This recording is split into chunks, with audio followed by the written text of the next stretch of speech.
Je me réveille et là je tombe de mon lit. Je descends l'escalier et tombe dans mes bottines. Et là je tombe nez à nez avec ma boîte à tartines. C'est une sacrée journée, j'envisage déjà le pire. Mais que va-t-il encore m'arriver? Le ciel sur ma tête va-t-il encore tomber? On s'en fout de demain, je veux ta main dans la mienne, je veux mon cœur près du tien. Tant que l'avenir nous emporte, je veux ta bouche dans la mienne, je veux ton corps sur le mien. Mauvais temps, peu d'argent et devoir sourire aux gens. Le train-train me fatigue, j'aimerais tellement m'enfuir. Je pense à nous demain, tes cheveux dans les miens. J'aimerais tellement pouvoir vivre d'amour et de tes mains. Comment pourrais-je un jour t'oublier? T'es la première, pourrais-je encore tomber dans tes bras, dans tes draps? On s'en fout de demain, je veux ta main dans la mienne, je veux mon cœur près du tien. Tant que l'avenir nous emporte, je veux ta bouche dans la mienne, je veux ton corps sur le mien. Heureusement qu'il y a ces moments où ta main est dans la mienne, où ton corps est près du mien. Heureusement qu'il y a ces moments où ta bouche est dans la mienne, où ton corps est sur le mien.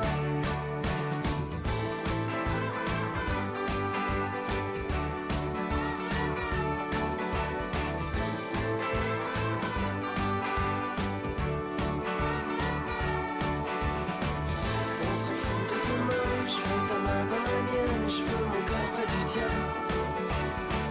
Tant que l'avenir nous emporte, je veux ta bouche dans la mienne, je veux ton corps sur le mien.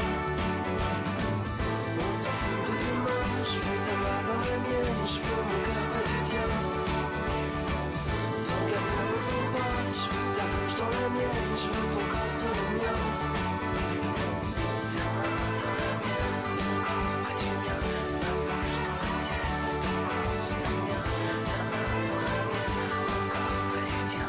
Ta bouche dans la mienne, ton corps sur le mien.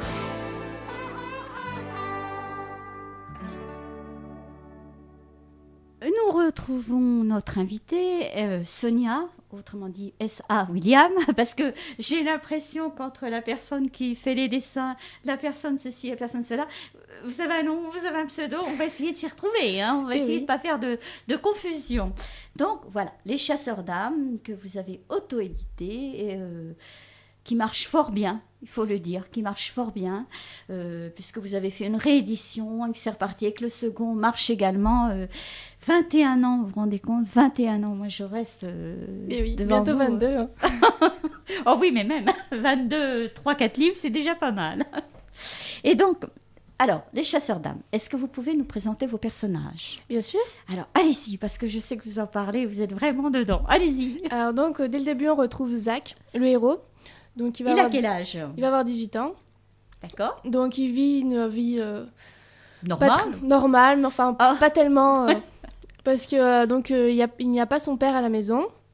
Il y a juste sa mère avec qui il a des rapports assez conflictuels et sa petite sœur de 8 ans que, au contraire, tous les deux s'adorent.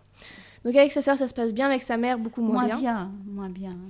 Oui, justement. Donc maintenant qu'il a 18 ans, justement, sa mère va en profiter pour le jeter de la maison, parce que maintenant, on Elle a lui le dit, droit. tu peux partir maintenant. Voilà, c'est Elle ça. lui donne un petit surnom d'ailleurs. Oui, Choupinou. Choupinou. Voilà, parce que c'est une mère bien, donc elle parle correctement, mais c'est tout par sous-entendu, et le héros a l'habitude de ça, et il sait qu'il doit partir maintenant. Alors, il part, mais il a un point de chute, il a quelque part. Maintenant, justement, il a aucun point de chute.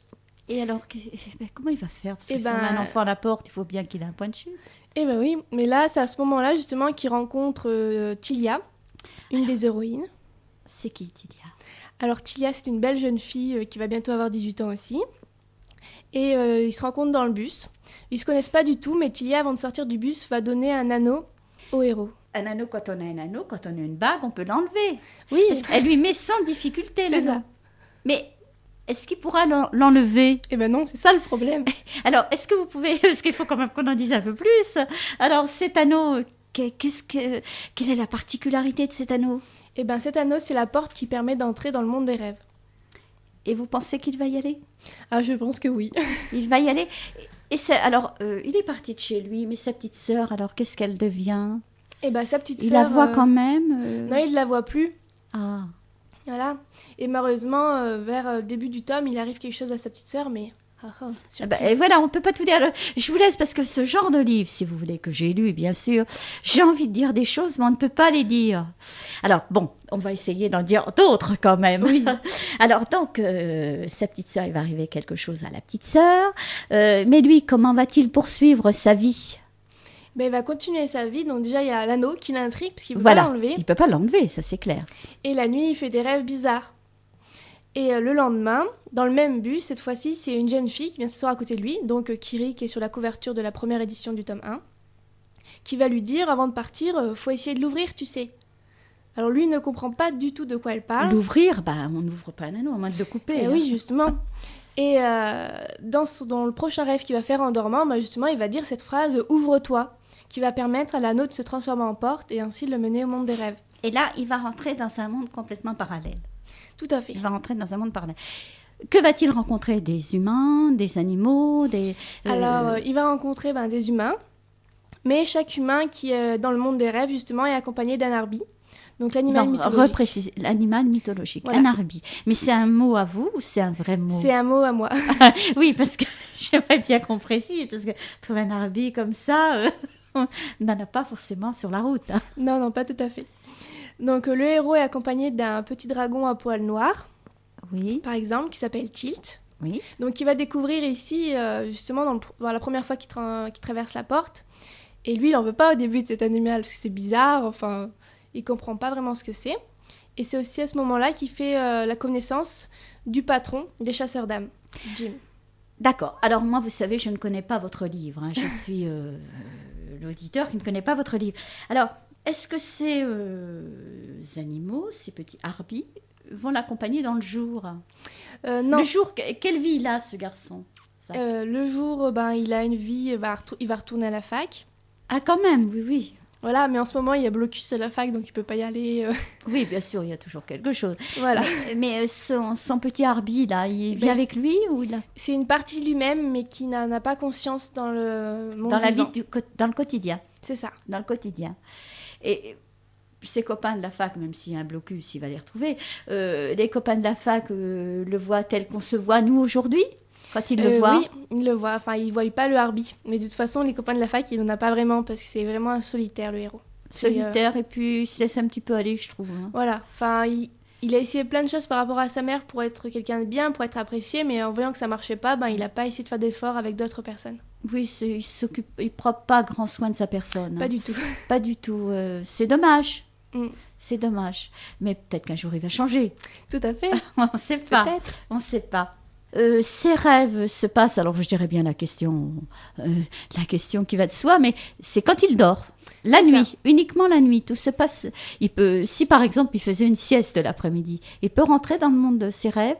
Oui, il peut, parce que justement les rêveurs vont rentrer dans les rêves d'autres personnes qui sont atteintes de la maladie du sommeil. Donc c'est pas aucun rapport avec la mouche tsetse. Oui.